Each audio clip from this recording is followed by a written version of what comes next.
have worked in addiction field for over 15 years before joining Department of Correction, and I have never experienced what I have experienced here. If we are able to increase insight into one's person's existence, then they're able to either reach out for help when they're ready for it, or at least recognize that this is going on for them, versus dealing with it through, either self-medicating or avoiding a problem because it's so embarrassing or difficult for them to tolerate the pain that they have to go through.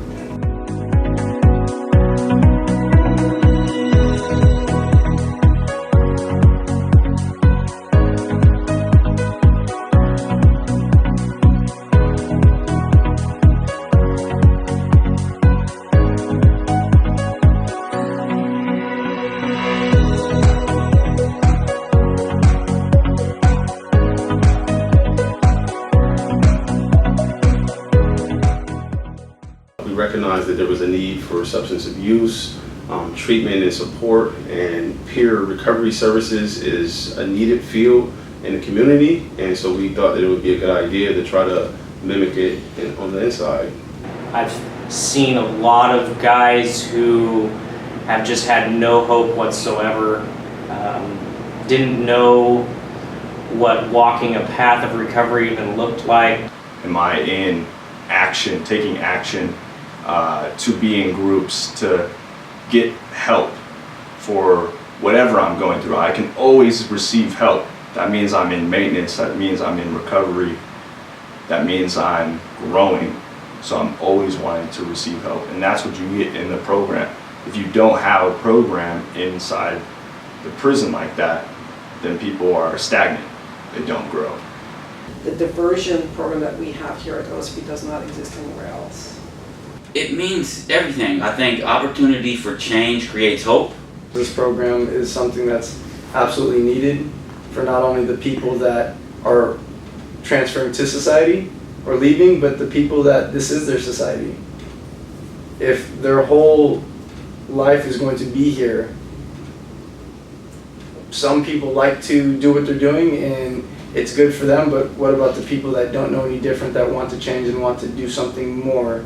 And this is what they have, but yet the tools aren't being provided for them.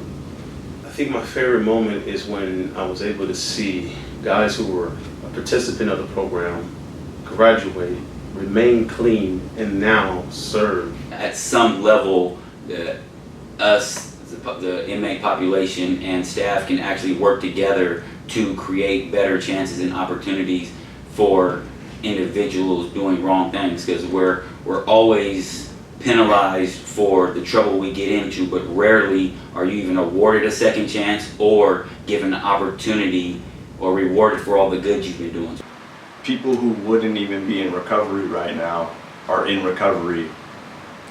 They would have never been introduced to it, and they're out in the yard talking to other guys who have never even been in recovery on a maximum security prison yard, talking about diversion and what they're doing in their classes, talking about it with their families, and they would have never done this without a peer-led support system.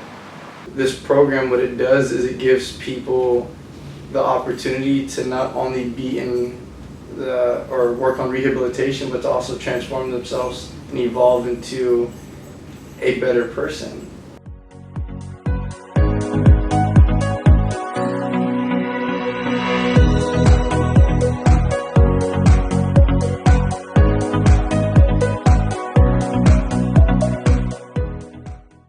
We haven't done a good job shifting understanding that addiction is inside everyone else's household. It is no longer a problem of some distant neighbors.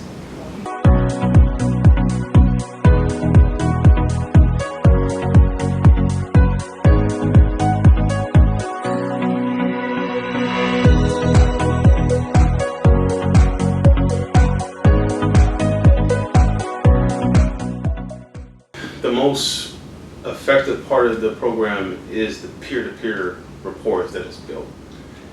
If you are a drug addict, or if you identify as someone who has struggled with addiction, people are more likely to respond to that, because inherently there's this belief that, you know, I'm not worthy enough. And so when you're trying to correct behavior, oftentimes the best way to address that is to show a person that you went through this. I understand being an addict myself and going through the things that I've gone through, what it's like to be in that headspace and to be in that place of life where you don't have any worth or want or strive to live and to have a better life. I always found myself being part of the drug community one way or the other, and since I grew up in it and I'm so in tuned into it that I felt if I joined the side of helping people break away from it, I have the better opportunity to find out the problems or the holds it has on my family. You're always going to have things that tempt you, or you're always going to have things that try to pull you back in, whether it be old friends, whether it be triggers, whether it be different things that remind you of the good feeling you got from doing the wrong thing. Having them here and watching them grow and questioning their own ability to give it back to community and fostering that level of integrity and hope, that is really hard to recreate somewhere else. I had to go through this process and experience all of what it was like to finally surrender and say, like, yes, I am dealing with addiction. Yes, I need recovery. My life has become manageable and I need help. And so it took me literally getting arrested. I think it's extremely effective. I do believe in it. We put a lot of energy into it. It means that I am a professional. It means that I have more job opportunities upon my release. It means that I can see myself in a different light. And one of the things that I foresee is being able to be a mentor in the community, those who are struggling with, you know, mental health as well as addiction. My mistakes don't define me. It gave me purpose. Yeah, it gave me hope that my recovery is strong. I get to see people that have had severe addictions and just, I guess, been as worse off as they, or as bad off as they can.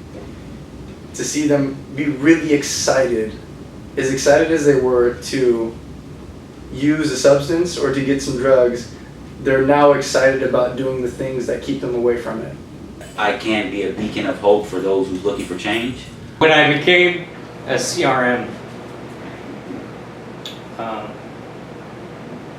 was probably one of the biggest accomplishments I've had in my life. Through gaining some self-worth, I can now go help other people do the same thing that are in the same position that I was in. I'm very thankful for it.